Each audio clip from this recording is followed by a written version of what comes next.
Good day. I'm representing a company that is involved with transport modeling. In our portfolio, there is a series of successful projects in Ukraine. For instance, transport model of Kiev, jointly with World Bank, an optimization of routes of public transportation in Kiev. Here, we have touched questions of rolling stock, of route taxis, jitneys, and I can estimate why jitneys, why is it such a sustainable system, and why are they so successful in some cities. After our investigations of passenger flow, we substantiated that transport system in Kiev, the main transport system, is metro, subway. It's over 1 million of passengers per 24 hours. And second place is jitneys, route taxis, with over 1 million of passengers per 24 hours. Roughly, considering the amount of passengers and over a year, that's 1.5 billion of hryvnia cash per year. That's before prices were increased. Why cash? Because route taxis, jitneys, they accept only cash as payment. They all say about sustainable development. Europe says about sustainable development of transport. Well, system with such amount of cash flow, it's very sustainable to any changes. It resists any kind of any attempts to bring order and change something. In Kiev, over a year, on the floor there is a table. On the table there is a plan on changing the public transportation. And where's the table? Somewhere in the administration of Kiev, of city council. I don't know where. Maybe it's mayor secretariat. Maybe in some department. I don't know where it's located. The document exactly. The team that presented the result of work, they gave one KPI. What's going to happen if the program is implemented in improving the service and maintenance values for public transportation by 36%.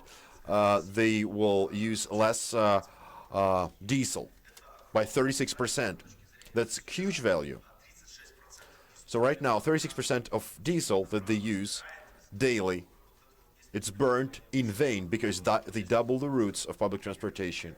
There is internal competition, and it's just not optimized. What hinders implementing that? Well, maybe cash flow, maybe the officials. It's difficult to say. Yes, it's being implemented. Some routes are implemented. We keep an eye on that. But regretfully, it's just too slow.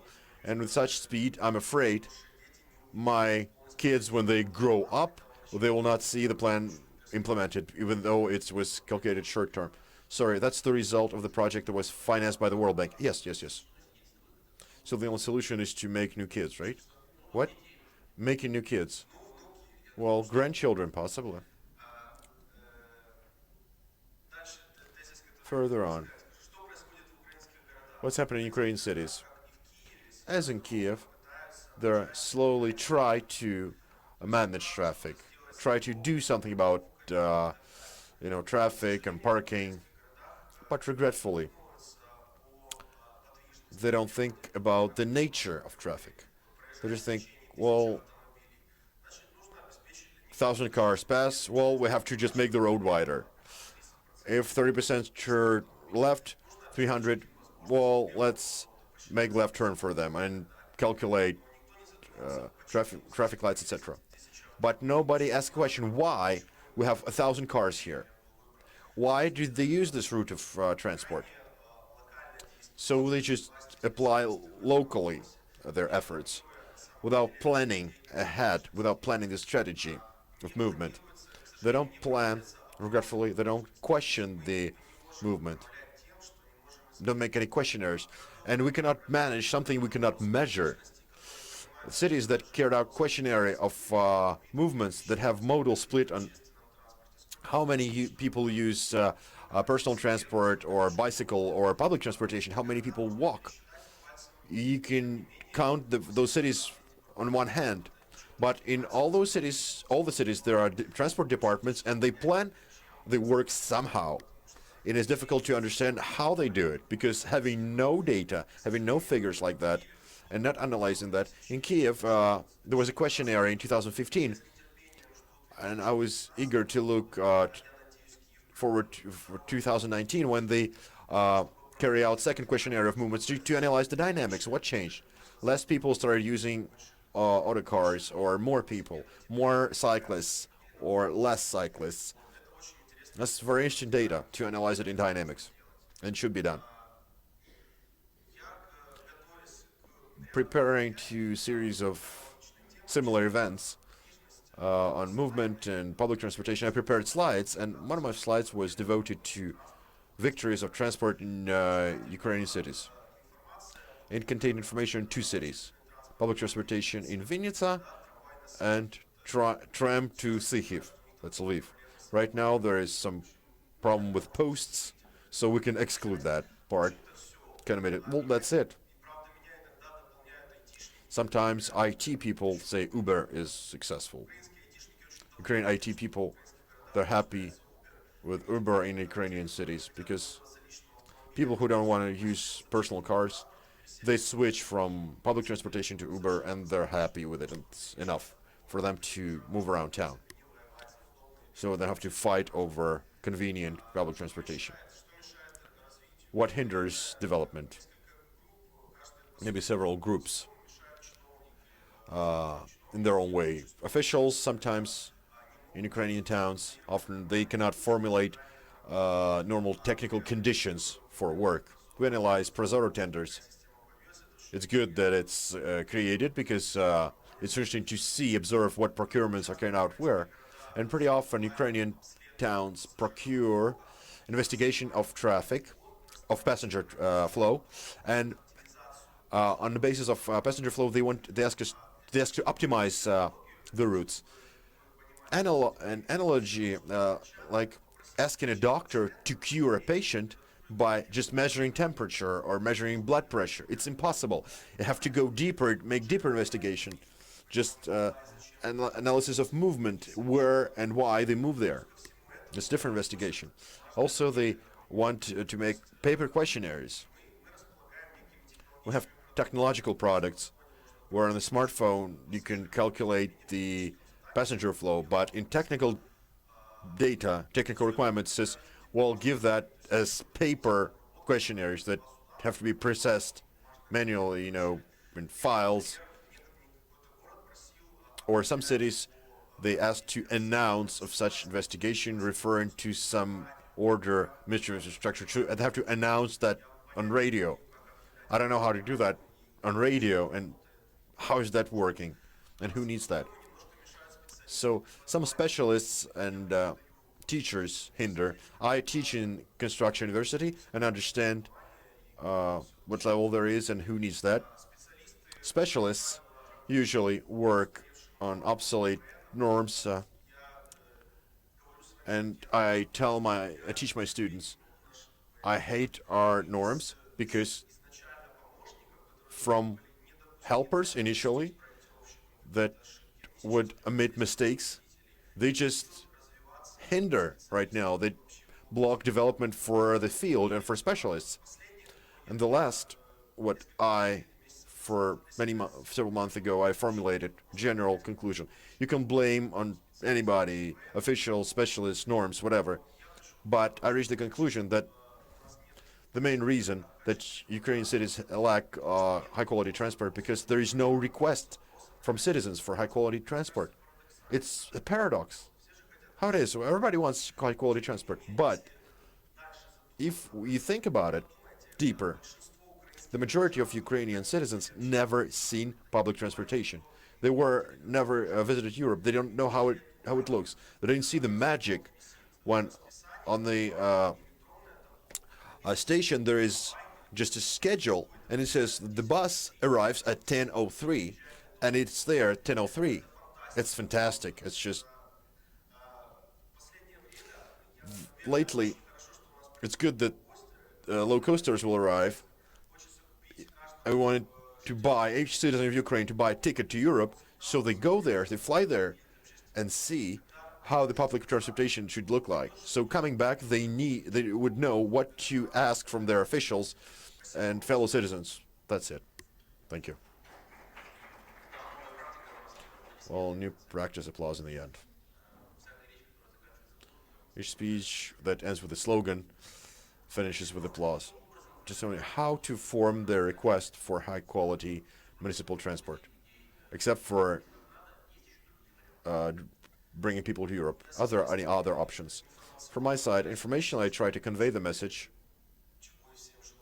what I wish to all, and when we build it somewhere, and if we possible, not flying outside of Ukraine, show that how it looks like. Citizens, going to Vinnytsia, for instance, will come back and say, "Why is it different in my city?" And ask their local officials, "Why is that?" It's a paradox for me. Officials from transport that govern public transportation, they don't use public transportation. It's nonsense. Was the questions in the room?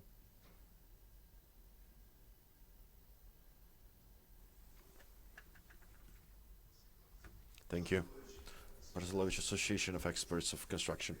Colleague, what kind of norms hinder development? To me, V235 2001, streets and roads of towns. It was cancelled in 2015. It's good news. Super, good. What it was replaced with? The width of lane. Just study the science. Thank you. Thank you for the comment. I just was present at the presentation of the strategy a year ago. It was springtime. Well, I would like to make a small remark. Just coming to Kiev, I recall two people united with the same figure. You, Dmitry, presenting the strategy, you promised that it will be good solution for transport problems. And with I recall Mayor, and you're united by one figure that I heard from Polish colleague. And he says, well, it's Ukraine has the first place on mortality due to air pollution. I recall that because I spent 3 hours in traffic in Kiev. And I would like to make a comment. You say that this strategy is not implemented. Recently, in media, there was information that they want to replace, those route taxis, small taxis, with big buses. That's part of the strategy, but I don't see a solution here. The situation. How would you comment on that? The strategy is being implemented. I'm not saying it's not implemented, but I'm concerned about the speed of the implementation. If it goes on as it does, full scale, it will be implemented in decades. And I'm not happy with that, even though it's written for months. With regards to ecology, I agree fully, and I was never concerned about that. I thought that transport ecology really is a virtual science, because you solve transport problems, you solve traffic problems. The ecology problems solved. It's just a matter of what's stressed. But after 30, after I had my own kids, I started approaching it differently. After I went to Europe and I'm there often on business trips, ecology is really important. This sustainable development, everybody perceives it differently, but maybe the best definition is satisfy the needs the way so our children will fulfill their own requirements, not destroying what we have. In Kiev, there's a very high coefficient of users of auto vehicles. In 88% of times, if you have your own vehicle, you'll use it. In Europe, that's 35 to 50%. There is something to decrease, and that's exhaust of CO2. That's what citizens pay for a possibility for some people to drive with a bit more comfort. Everybody has to pay for that with their own health, years of life, medicine they buy, etc.